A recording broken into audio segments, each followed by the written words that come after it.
Your thoughts are not always your friends. They often have their own agenda, one that doesn't align with your own goals and dreams.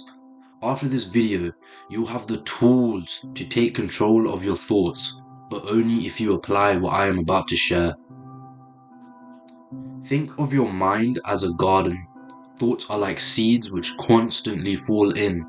Some will grow into strong, healthy trees, representing growth, discipline, and long-term success. Others will sprout into weeds, quick, easy, and tempting, but they choke out the good plants. I'm sure you can see where I'm going with this. I want you to try now to close your eyes for a second and to try and stop your thoughts. Try to stop thinking about anything. You might notice that you can't. That's because you are not your thoughts. You are the gardener of this mind garden. Your job is to observe the thoughts that sprout and decide which ones to water. If you let every seed grow without attention, weeds will take over your mental garden, leaving no space for the trees of growth and success to thrive. Right now, many of us live life like we're on autopilot. We give water to every thought that tells us to indulge in bad habits, to stay comfortable, or to give up. How can you achieve anything if you keep letting the weeds win? I used to live like this, blindly following every thought my mind threw at me, doing whatever I felt easy or pleasurable in the moment. But then I realized something. I wasn't my thoughts. Now that might sound silly to you, but I was the one watching them grow. When I started stepping back, taking that step back and actually observing my thoughts instead of acting on them immediately, it gave me a sense of control over myself. By becoming the observer, you gain power. You gain the power to choose which thoughts to nurture and which ones to starve. The weeds, the harmful thoughts, can only survive if you give them attention. If you stop feeding them, they will wither away. So, how do you actually start to take away attention from these weeds? Your thoughts, they compete for your attention.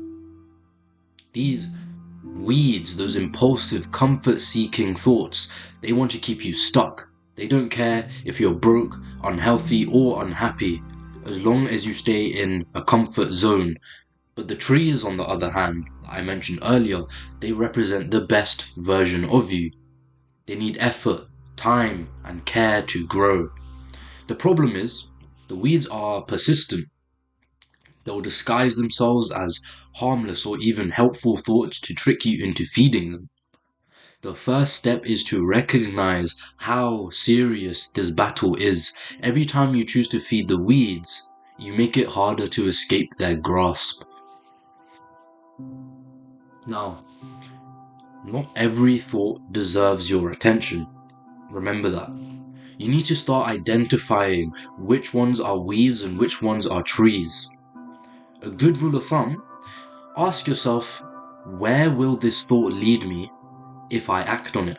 So when your thought pops up in your mind, take a step back and just visualize what would actually happen if you acted on that thought.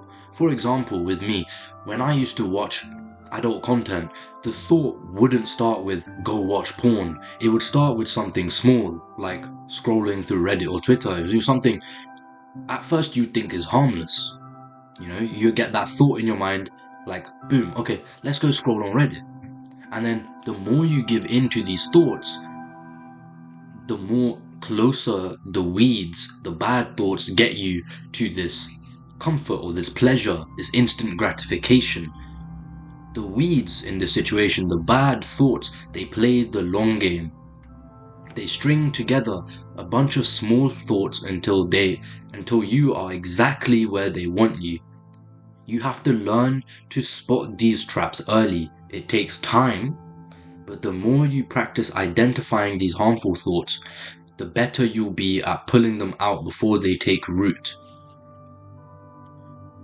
Once you recognize a weed, you need to cut it off immediately.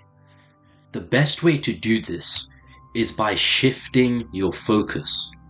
Techniques like deep breathing or meditation can help. When a harmful thought, like porn for example, surfaces, you turn your attention to your breath.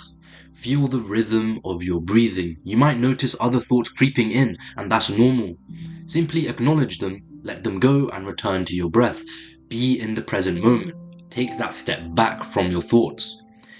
And each and every single time you do this, each time you take that step back and you decide, let me just focus on my breathing, you're refusing to water the weeds and strengthening your ability to stay focused on what matters. But at the end of the day, here's the reality. You will not win every battle against the weeds. Even the most disciplined people lose sometimes. But the key is to win more often than you lose. Winning 9 out of 10 times is good, that's great, because only losing once, it doesn't really matter that much. Your mind is like a muscle, you have to train it. Every time you pull yourself away from a harmful thought, you're building mental strength. Meditation, for example, is a powerful way to practice this. At first, it's going to be very difficult. But over time, you'll find yourself in the sense of peacefulness and serenity while meditating and going through daily life. The trees feel like peace. You learn to stay in this place by practicing to just simply be. And remember, failure is not a bad thing. The more times you fail during this, the closer you get to mastery. You'll feel a sense of peace and control, not just during meditation, but in your daily life. Every time you catch yourself feeding a weed and you pull back, you are getting closer to mastering your mind. If you found this video helpful, please give the video a like and check out some of my older content as well. And if you support my work and you really enjoy it and really enjoyed it, consider subscribing. Thanks for watching, and I hope you have an amazing day.